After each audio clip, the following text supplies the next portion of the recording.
વિદ્યાર્થી મિત્રો, આપણે આજે યુનિટ 6 છે એનો રીડ 2 જેનું ટાઇટલ છે સસ્પેક્ટ આઇડેન્ટિફિકેશન, શંકાશીલોની ઓળખ નામનો પાઠ જોઈ રહ્યા છે. અત્યારે આપણે જે CID કોઈ છે જોઈએ છે કે એનું કંઈ જો આધુનિક પદ્ધતિ દ્વારા ચોરને પકડવા માટે જે ક્રિમિનલ માઇન્ડ જે કામ કરી ગયા હોય, ટીવી સિરિયલ્સમાં પણ આપણે જોઈએ છીએ કે એનું DNA મેચ કરી અને ઓળખી લેવામાં આવે છે કે આ જ માણસ. વોટ ઇઝ DNA, એ શું છે, એના લગતી અહીંયા પાઠમાં આપણને સમજ આપી છે. આધુનિક ટેકનોલોજીમાં DNA છે એ DNA ફિંગરપ્રિન્ટને બારકોડની ડિઝાઇનમાં ફેરવી દેવામાં આવે છે અને પોલીસ આવા શંકાશીલોની ઓળખ માટે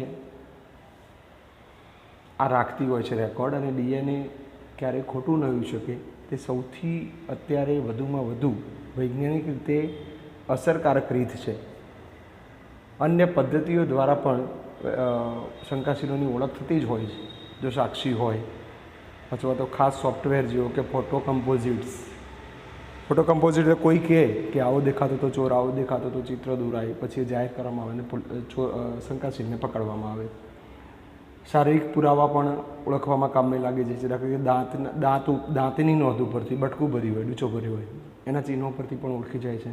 આવો એક સરસ પાઠ છે. DNA એ ટૂંકું સ્વરૂપ છે. DNA એ એબ્રિવિએશન છે. What is DNA? તો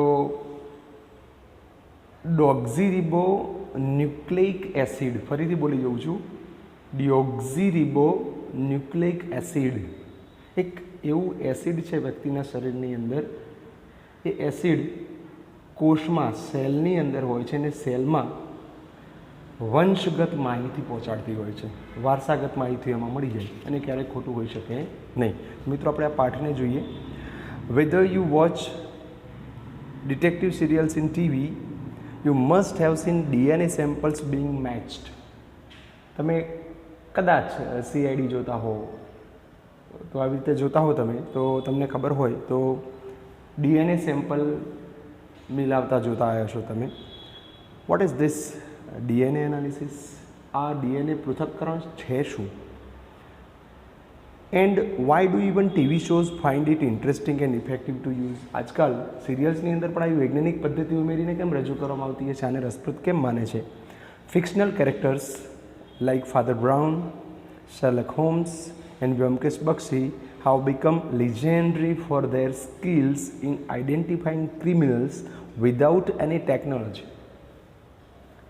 તમે જોયું હોય તો Father Brown, Sherlock Holmes, Byomkesh Bakshi જેવા કાલ્પનિક પાત્રો એટલા પ્રખ્યાત બની ચૂક્યા છે જે અત્યારના ગુના શોધકો ગુનેગારોને શોધવા માટે ઘણી બધી રીતનો ઉપયોગ કરે છે. જ્યારે એ લોકો કોઈ રીતનો ઉપયોગ નહોતા કરતા અને શોધી કાઢતા હતા, ગુનેગાર સુધી પહોંચી જતા હતા.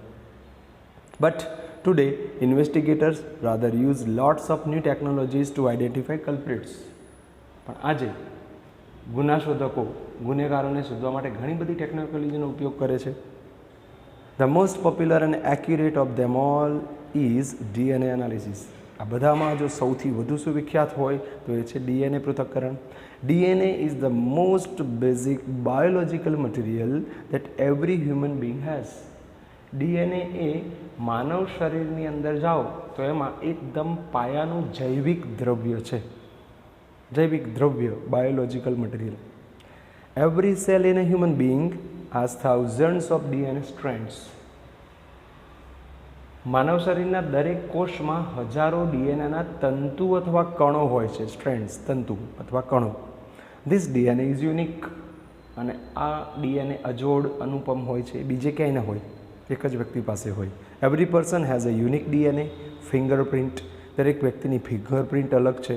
This fingerprint can be identified using any available evidence like blood, saliva etcetera. તો આજે તમે જુઓ છો કે દરેક વ્યક્તિની DNA ફિંગરપ્રિન્ટ અદ્વિતીય અજોડ છે. આ ફિંગરપ્રિન્ટને લોહી, પછી લાળ, સલાઇવા વગેરે પ્રાપ્ત પુરાવાનો ઉપયોગ કરીને ઓળખી શકાય છે. એના આધારે ખબર પડી જાય કે આ વ્યક્તિનું છે. આ even a single hair is enough to identify it.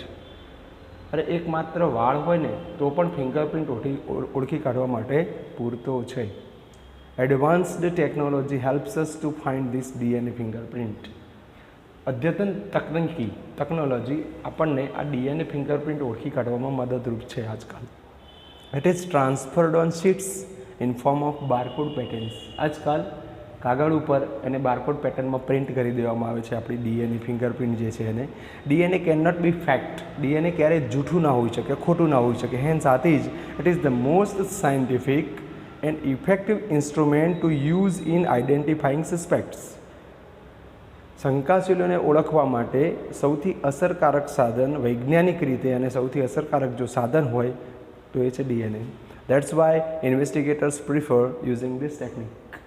તેથી જ તો ગુના શોધકો આ તકનિકીનો ઉપયોગ કરવાનું ખાસ પસંદ કરે છે, ખાસ પસંદગી કરે છે આના ઉપર. Other effective methods are also used in suspect identification. શંકાશીલોને ઓળખવા માટે બીજી પણ ઘણી અસરકારક રીતો છે. Photo composites are created using special software if there is a witness. જો કોઈ સાક્ષી હોય, ચોરને જોઈ જવાવાળું, ગુનેગારને, તો એ કે એ પ્રમાણે સોફ્ટવેરની અંદર એનું ચિત્ર બનાવવામાં આવે છે. Physical evidences are used to identifying suspects. શારીરિક પુરાવાઓ પણ શંકાશીલને ઓળખવા માટે ખૂબ ઉપયોગી થઈ જતા હોય છે. તો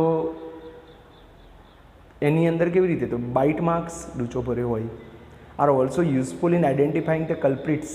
ગુનેગારને ઓળખવા માટે ડૂચો ભરેલો હોય, આપણે જ ભર્યો લડાઈ ઝઘડામાં, તો એ શેપ ડીએનએ ઉપરથી ખબર પડી જાય. Using there dental records. જો દાંતના રેકોર્ડ રાખેલા હોય કે આ દાંતનો આકાર આવો છે એટલે આ ડૂચો ભરનારા આ જ વ્યક્તિ છે. ઓકે મિત્રો, થોડીક રસપ્રદ ટૂંકમાં માહિતી આપી છે આપણને. ગ્લોસરી લખી દેજો. કમ્પ્રિહેન્શનમાં કહે છે આ વાક્યો સાચા કે ખોટા 2.1 પાઠના આધારે છે કરી દેવાના. 2.2માં કહે છે અહીંયા થોડા વાક્યો છે, એ વાક્યો એ ડીએનએ એનાલિસિસને લગતા છે. જો યસ તો વાય લખવાનો છે અને નથી તો નો એન લખવાનો છે. 2.3માં કહે છે would you prefer the detection technique using by characters like Father Brown, Byomkesh Bakshi, or would you prefer new techniques like DNA analysis? Why? Discuss in the class. જૂના આપેલા CID હતા જાસૂસો, એમની માફક વગર કોઈ તકનિકીએ ચોર સુધી પહોંચવાનું પસંદ કરશો કે અત્યારની આધુનિક તકનિકી ડીએનએથી શું પસંદ કરશો એની ક્લાસમાં ચર્ચા કરો. હવે હાલ ક્લાસ હું તમને આપી શકું એમ નથી એટલે તમે બચી જાઓ છો ચર્ચામાંથી. 2.4 નીચેનો પાઠ રસપૂર્વક કાળજીપૂર્વક વાંચો અને અલગ અલગ જે મેથડ આપી છે સસ્પેક્ટ આઇડેન્ટિફિકેશનની એનું વર્ણવ્યું છે. Also write there small description in the given table. અહીંયા એ રીતો છે, દાખલા તરીકે કમ્પેરિઝન વિથ ડેન્ટલ રેકર્ડ્સ, તો ડીએનએ છે, બીજા જે ફોટો કમ્પોઝિટ છે એ લખો અને એનું વિવરણ ટૂંકમાં લખો. ડિસ્ક્રિપ્શન એટલે વિવરણ લખવાનું છે. 2.5 read the cases below and suggest method that are best suited for suspect identification. નીચેનો પ્રોબ્લેમ છે, કેસ આપે છે, તમે વાંચો અને કઈ રીતે આના માટે અનુકૂળ છે, કેમ, એ તમે નીચે લખો. તો કેસ વાંચવાનો, તમે ડિટેક્ટિવ બનો, તમને કઈ રીત, મેથડ કે મેથડ્સ એકથી વધારે રીતો યોગ્ય લાગે તો પણ કહી શકો છો. તો કેસ 1, કેસ 2 બની જાઓ, વગર ડિગ્રીના CID ઓફિસર બની જાઓ. કેસ 3 લખવાના છે. 2.6માં સવાલોના જવાબ લખી દેવાના છે પાઠ પ્રમાણે, રાઈટ. એની આગળ હું તમને લઈ જાઉં છું આજે રીડ 3. આ જ યુનિટનો ભાગ છે, યુનિટ 6નો રીડ 3, જેનું નામ છે dating technology. What is dating technology? આ એક સમય આવે આમ ડેટિંગ સાંભળે એટલે ન્યૂ જનરેશન છે, આજકાલની નવી પેઢી, એટલે મારે તમને કહેવું પડે કે હા કે તો એની સાથે લગ્ન કરવાના છે એટલે ડેટિંગ ઉપર જાય છે. What is dating? કોઈ પણ વ્યક્તિને તમે કેટલો સમય આપો છો, એની પાસે રહો એટલે તમને ખબર પડે કે હા આ તો આ સર ભણાવે છે એટલે આ સર આવા છે. That's cold dating. ઓકે, એ એક અલગ શબ્દ છે. ઓકે, ડેટિંગનો અર્થ એક બીજો અલગ છે. બીજો ડેટિંગનો અર્થ શું? કોઈ પણ વસ્તુ, કોઈ વૃક્ષ છે, જમીન ખોદાતી હોય ને ત્યાંથી અંદરથી કોઈ મૂર્તિ મળે છે અને એ લોકો નક્કી કરી દે છે કે આ મૂર્તિ આટલા વર્ષો પુરાણી છે. કોઈક વૃક્ષ છે, એનું થડ છે, એનું સેમ્પલ કાપીને જુએ છે અને કહે છે કે આ વર્ષ આટલા વર્ષો પૂર્વે ઉગ્યો છે. કોઈક ડેડ બોડી મળે છે અને ડેડ બોડી જ્યારે મળે છે એમને લગભગ ગમે તેટલો સમય ગયો હોય અને ફોરેન્સિક ડિપાર્ટમેન્ટ એ નક્કી કરી નાખે છે કે આટલા દિવસો પહેલાં કે આટલા કલાકો પહેલાં આને આપઘાત કર્યો છે અથવા આની હત્યા થઈ છે. That is also dating technology, right. તો એ છે આપણો ભાગ ખૂબ ઇન્ટરેસ્ટિંગ કે કઈ રીતે આ ડેટિંગ ટેકનોલોજી કામ કરે છે. ડેટિંગ ટેકનોલોજી એટલે સમય નક્કી કરવાની તકનિક. ઓકે, તો ગુના શોધવામાં પણ આ એક પદ્ધતિ જ છે, પણ ખાસ કરીને ચીજ વસ્તુઓ કે અવશેષો મળે કે ડાયનાસોર આટલા વર્ષો પહેલાં હતા એ નક્કી કરવું એ છે ડેટિંગ ટેકનોલોજી. ઘટના ક્યારે બની, એનો સમય નક્કી ક્યારે બન્યો એ સરળ બની જાય ટેકનોલોજીથી, જેમાં રેડિયો એક્ટિવિટી કામ કરે છે. રેડિયો કાર્બનથી થતું સમયનું નક્કીપણું. કોઈ પણ બોડી હોય, ડેડ બોડી, જીવતી બોડી છે, વસ્તુ, વ્યક્તિ, પ્રાણી, પદાર્થ, તો એમાં કાર્બન 12 અને કાર્બન 13 એ સ્થાયી સ્વરૂપો છે. સમજો, આપણા બોડીમાં કાર્બન 12 અને કાર્બન 13 ક્યાંથી આવે એ ભગવાન જાણે ને એ શોધનારે માણસો જાણે, વૈજ્ઞાનિકો, પણ આપણામાં કાર્બન 12 અને કાર્બન 13 એ સ્થાયી હોય. જ્યારે કાર્બન 14 હોય એ વાતાવરણ મુજબ ફેરફાર કરતો રહે છે. સમજો, કાર્બન 14 એ વાતાવરણ મુજબ અસ્થાયી છે, એ વાતાવરણ મુજબ ફેરફાર કરે છે આપણા શરીરમાં. તો વનસ્પતિ અને પ્રાણીઓમાં કાર્બન 14 છે એ માણસ જીવે ત્યાં સુધી એના બોડીમાં રહે જ છે, અને જ્યારે મરી જાય છે ને ત્યારે રેડિયો એક્ટિવના નિયમ મુજબ એ કાર્બન 14 છે એ ઘટતો જાય છે. આ ઘટાડાનો અભ્યાસ કરી અને એ લોકો નક્કી કરે છે કે વસ્તુ, વનસ્પતિ, પ્રાણી ક્યારે મૃત્યુ થયું હશે, એની માહિતી મળે.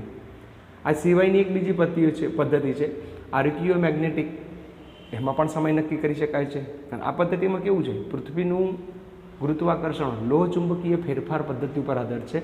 વૃક્ષ કેટલું જૂનું છે તે તેમાં રહેલા વલયો, પડ, લેયર્સ એના ઉપરથી નક્કી કરે છે. સંશોધનની આ પદ્ધતિ સમયની ફિંગરપ્રિન્ટ ટેકનિક તરીકે ઓળખવામાં આવે છે કે વ્યક્તિ ક્યારે હતો, શું થયું, વસ્તુ ક્યારે બની. તો આવો આ ડેટિંગ ટેકનોલોજી વિશે આપણે અભ્યાસ કરીએ. શું છે ડેટિંગ ટેકનોલોજી? તો મિત્રો જોઈએ કે dating objects and artefact is an interesting area of investigation. હવે આપણી પાસે અહીંયા એક શબ્દ છે આર્ટિફેક્ટ. આર્ટિફેક્ટ એટલે શું? માણસ દ્વારા બનાવેલી વસ્તુ અથવા હાથ કલા કારીગીરીની વસ્તુઓ, તો એને આર્ટિફેક્ટ સમજીશું આપણે. તો અહીંયા કહે છે કે વસ્તુઓ કે હાથ કારીગીરીની બનાવટોના સર્જનનો સમય નક્કી કરવું એ ગુના શોધનનું એક રસપ્રદ ફિલ્ડ છે, ક્ષેત્ર છે. ઇન્વેસ્ટિગેશન. ઇન્વેસ્ટિગેટર્સ નીડ, એમને શું જોઈએ આના માટે? To date objects, to understand what happened around them and when it happened. અને સંશોધકો શું કરે છે એની અંદર કે તેમની આસપાસ શું બન્યું અને તે ક્યારે બન્યું એ સમજવા માટે સમયની નિર્ધારણની ખાસ જરૂર પડે છે. It also helps to understand at what time in history a particular object was used. અને એનાથી એ પણ મદદ પડે છે, સમજી શકીએ છીએ આપણે કે કયા સમયે, ઇતિહાસમાં કયા સમયે એક નક્કી વસ્તુનો ઉપયોગ થતો હતો. Such investigations are taken up by scholars studying historical civilisations. જે આ ફિલ્ડમાં અભ્યાસ કરે છે, તજજ્ઞો કે જે ઐતિહાસિક સંસ્કૃતિનો અભ્યાસ કરે છે, અને historical civilisation, rocks, ancient cultures or crime investigators etcetera. તો આવા ઇન્વેસ્ટિગેશન્સ શાના ઉપર લેવામાં આવે છે? કોણ કરે છે? સ્કોલાર્સ, જે એની અંદર તજજ્ઞ હોય છે, જે શાનો અભ્યાસ કરતા હોય? ઐતિહાસિક સંસ્કૃતિઓ, મોહેંજો-દડો, લોથલ, હડપ્પા, ઓકે, રોક્સ, પહાડો, ખડકો, એન્શિયન્ટ કલ્ચર્સ, પ્રાચીન સંસ્કૃતિઓ, ઓર ક્રાઇમ ઇન્વેસ્ટિગેટર્સ એટસેટ્રા. કાં તો ગુના શોધકો પણ આનો અભ્યાસ હાથ ઉપર ધરતા હોય છે. Several techniques are used to establish the ages of various ancient natural objects and artifacts. અલગ અલગ વિવિધ તકનીકોનો ઉપયોગ થાય છે એ નક્કી કરવા માટે એ જ સમય જુદી જુદી પ્રાચીન કુદરતી વસ્તુઓ અને હાથ કલા કારીગરીની વસ્તુઓનો સમય નિર્ધારિત કરવામાં વિવિધ રીતોનો ઉપયોગ તો થાય છે. Various methods are based on radioactivity. તો વિવિધ પદ્ધતિઓ, આ બધી જ પદ્ધતિઓ કિરણોત્સર્ગ પર આધારિત છે. રેડિયોએક્ટિવિટી, કિરણોત્સર્ગ. One method is radiocarbon dating. એમાંની એક રીત છે વસ્તુમાં રહેલા કાર્બનના સ્થિતિથી સમય નક્કી કરવી, એવી એક આ રીત છે. હવે શું કહે છે કાર્બન ડેટિંગમાં? રેડિયોકાર્બન ડેટિંગમાં. Radiocarbon or carbon 14 is a form of the element carbon. Carbon 14 એ કાર્બનનું જ તત્વ છે, કાર્બનનો જ એક ભાગ છે. It is unstable and weakly radioactive. તે અસ્થિર છે અને રેડિયો એક્ટિવ, એમાં કિરણોત્સર્ગી પ્રક્રિયાઓમાં ઓછા વધતા પ્રમાણમાં થતી હોય છે. The stable forms are carbon 12 and carbon 13. Carbon 12 અને કાર્બન 13 એ સ્થાયી રૂપો છે શરીરમાં કાર્બનના. Carbon 14 constantly takes form and then changes in the upper atmosphere. જ્યારે કાર્બન 14 એ સતત સ્વરૂપગત છે, પોતાનું સ્વરૂપ બદલતું રહે છે અને ઊંચા વાતાવરણમાં એ પોતાનું સ્વરૂપ બદલી દે છે. Plants and animals tech in carbon 14 through out there life time. વનસ્પતિ, પ્રાણીઓ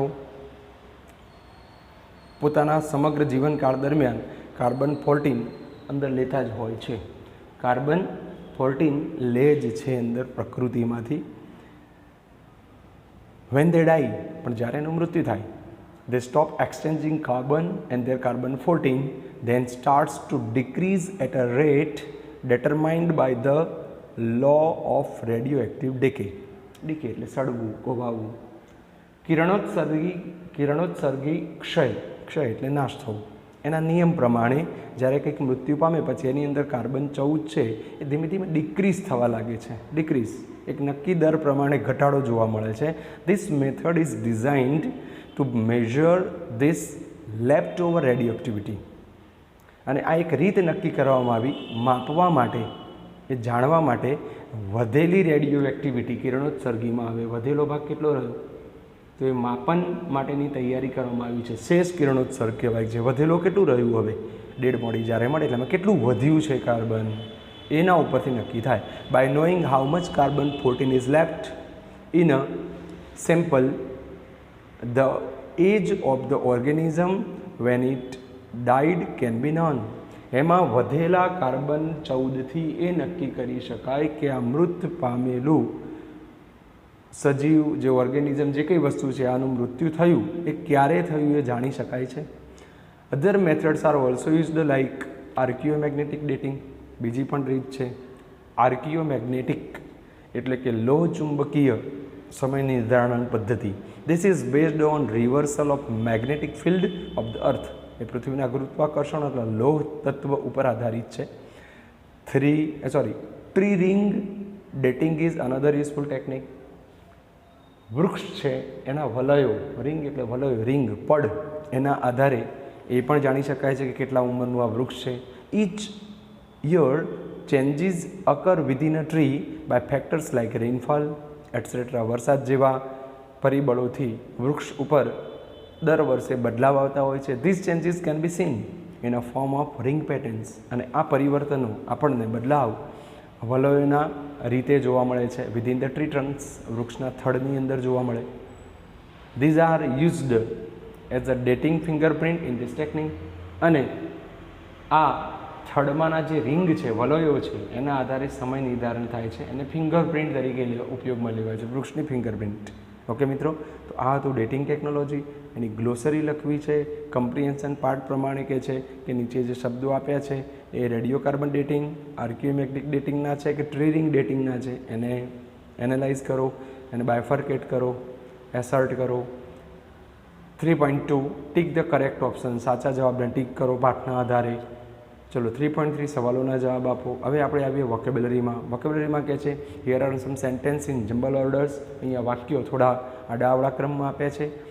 દે form the beginning of the text. પાઠની શરૂઆત કરે છે. First of all arrange them in a correct order and in a paragraph form and then replace the underlined words with the words close to the meaning given in the box. અહીંયા જે અપાય છે એમ કહે છે કે ફકરાના વાક્યો આડાઅવળા છે, પહેલાં ફકરાને ક્રમમાં ગોઠવો, વાક્યોને ક્રમમાં ગોઠવો અને પછી ફકરાની અંદર આના સિમિલર આપ્યા છે એ સિમિલર આની જગ્યાએ રિપ્લેસ કરી દો. અંદરના ફકરામાં આપેલા શબ્દો હટાવો અને આ યોગ્ય છે એ અંદર લખો. બરાબર છે? સમજાય છે કે નહીં? ઓકે, તો આ જે આડાઅવળા વાક્યો છે 1 થી 8 એનો પહેલાં પેરેગ્રાફ બનાવવાનો ક્રમ પ્રમાણે, પાઠ પ્રમાણે શું આવે છે અને બનાવ્યા પછી સિમિલર છે એને બદલવાના છે એકબીજા સાથે, બરાબર છે. તો આટલું વર્ક તમારે કરવાનું છે, પાઠના આધારે છે એટલા માટે. થઈ જાય કે ના થઈ જાય? Okay okay. તો ત્યારબાદ vocabulary 2, match the letter of synonyms with the text in the text. ટેક્સ્ટમાં આપ્યા છે એના સિમિલર સામે છે. હવે લેફ્ટ ઓવર લખ્યું છે પહેલું જ. શું લખેલું છે? Left over. તો એનો સિમિલર સામે મને શું મળે છે? તો મને સામે ડી લખીને આપ્યું છે. એટલે ડીમાં હું જોઉં તો રિમેનિંગ પોર્શન, વધેલો ભાગ, શેષ ભાગ. બીજો નંબર છે ફેક. ફેક એટલે ખોટું, જૂઠું. તો એના માટે મને હું ધ્યાનથી જોઉં તો જે ઓરિજિનલ નથી તો આર્ટિફિશિયલ ચાલે, જી. હે ને? આ રીતે સિમિલર લેવાના છે તમારે. તો એ પૂરું કરવું. Vocabulary 3, study the table and learn how nouns are formed by adding appropriate suffixes. Here are some examples. અમુક ક્રિયાપદ છે, દાખલા તરીકે વર્ડ પહેલો મને આપ્યું છે ઇન્વેસ્ટિગેટ એટલે તપાસ કરવી, એને હું સફિક્સ લગાવું છું. સફિક્સ એટલે પાછળ લાગતો શબ્દો અને પ્રિફિક્સ એટલે આગળ લાગે. ઇન્વેસ્ટિગેટની પાછળ સફિક્સ કયો લગાવ્યો? ધ્યાનથી તમે જો, ઇન્વેસ્ટિગેટ ક્રિયાપદ છે, બરાબર. હવે એમાં આપણને TION લગાવ્યો. હવે લાગે છે તો લાગે, આપણને મન ફાવે ના લાગે એટલે એક નવું નાઉન બની ગયું. નાઉન એટલે નામ. ક્રિયાપદ ઉપરથી નાઉન બનાવ્યું તમે, હે ને? એવી રીતે તમે નાઉન ઉપરથી ક્રિયાપદ પણ બની શકો. Removing suffix. સફિક્સને હટાવો તો આ રીતે બને. તો એના લીધે તમારે આ રીતે વાક્ય બનાવવાનું છે.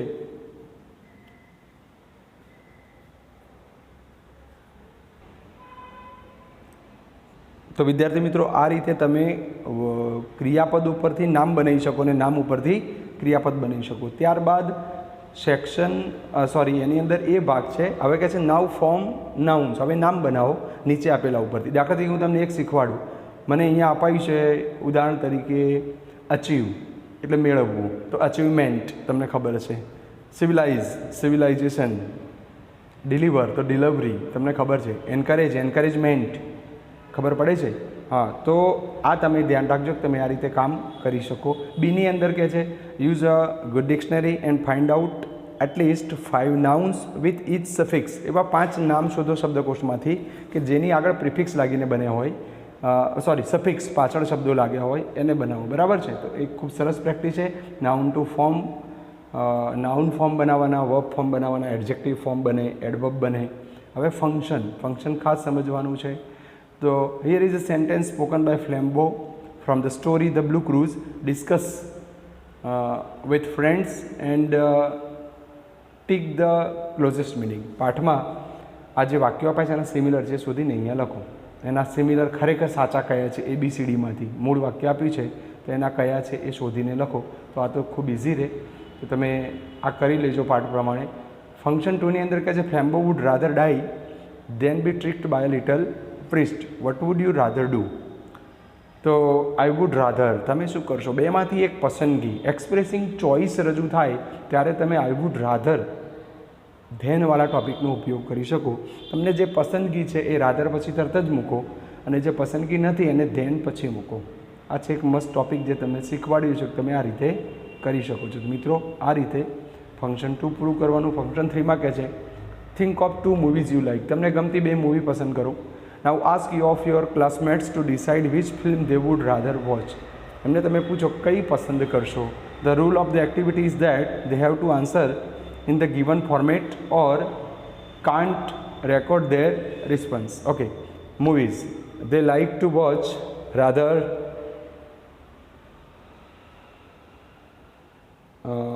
दिलवाले दुल्हनिया ले जाएंगे और Indian of my choice. તો કહે છે I would rather watch Indian. આ રીતે જવાબ આપવાનો છે. તો નીચે આ રીતે તમે એક્સરસાઇઝ કરી શકો છો. ફંક્શન 4માં કહે છે would you do the same or would you rather do something else. તમે એ જ કરશો કે તમે કંઈક બીજું કરશો. તો જે ફંક્શન 4 છે એની જે સૂચના તમને કહે છે કે તમે શું કરશો. તો તેમિના is 14 years old. She has long hair. Everyone at school teases her because of her hair. She has decided to go for a haircut. બધા ખીજાવે છે એટલે વાળ એને લાંબા કાપી દેવા છે નક્કી કર્યું. Your response. હવે તમે શું કરશો તો તમે કેવું બોલો generally? I would rather not cut my hair like Tehmina. I think I will leave the school. અથવા તો આઈ શુડ, આ તમે જો પોતાના વિચારો રજૂ આ રીતે શુડ, આઈ થિંક અને આઈ વુડથી રજૂ કરી શકો છો. તમારા ઓપિનિયન તમારે લખવાના છે, તો તમને આ વાક્યરચનાનો ઉપયોગ કરતા આવડી જાય. Function 5, go through the 5 previous task and notice how would rather is used. Discuss it with your benchmates, bench ઉપર બેસતા, and decide when you would use would rather in English. I would rather is used, એનો ક્યારે ઉપયોગ થાય, તમે કઈ રીતે એનો ઉપયોગ કરશો મિત્ર સાથે ચર્ચા કરો. રાઇટિંગની અંદર કહે છે write a short biographical sketch of Mother Teresa, use the given information. આ માહિતી મસ્ત રીતે તમારે લખી દેવાની છે. નિબંધ એસે નોટબુક જે સ્કૂલની બનાવો છો એમાં તમારે એસે એડ કરી દેવાનો છે. રાઇટિંગ ટુમાં કહે છે write a paragraph about effective interview skills, use the points given. નીચેના મુદ્દાનો ઉપયોગ કરો કે ઇન્ટરવ્યૂ તમારા આંતરિક વિચારોની આપલે કરતા હોય તો કઈ તકનિકી શ્રેષ્ઠ છે કે જેમાં તમે સફળ જાઓ, તો એના માટે નીચે મુદ્દા આપ્યા છે. એક નિબંધ છે, એ પણ નિબંધ લખો. અને રાઇટિંગ 3 કહે છે write a brief summary of a detective movie, A short story અથવા તો એ રિયલ ન્યૂઝ સ્ટોરી, સાચી વાર્તા, ટૂંકી વાર્તા કે કોઈ જાસૂસી ચલચિત્ર તમે જોયું હોય એની સમરી એટલે સંક્ષેપીકરણ, ગદ્યાર્થ ટૂંકમાં લખો. એ પણ લખવાનું છે, કારણ કે એક્ટિવિટી આપણે કરવાની નથી. તો મિત્રો રાઇટિંગ વ્યવસ્થિત રીતે લખવું. આઈ હોપ ખબર પડી હશે. ના ખબર પડી હોય તો કોલ કરીને મને પૂછી શકો છો. 9790955600. This is my permanent mobile number and WhatsApp number too. But before sending messages on WhatsApp, please do a call at any time, but not after 10 p.m. okay, so that I can respond you well to guide you. Thank you very much. We are to meet in a next video with a new topic or with a new lesson. Thank you very much, and be careful. In this unit regarding the function we have learned expressing choice, expressing opinion. આપણો અભિપ્રાય કે આપણી પસંદગી રજૂ કરવા માટે આપણે would rather નામના સ્ટ્રક્ચરનો ઉપયોગ કરી શકીએ છીએ. મળીએ. ટિલ ધેન, ગુડ બાય, પ્રણામ.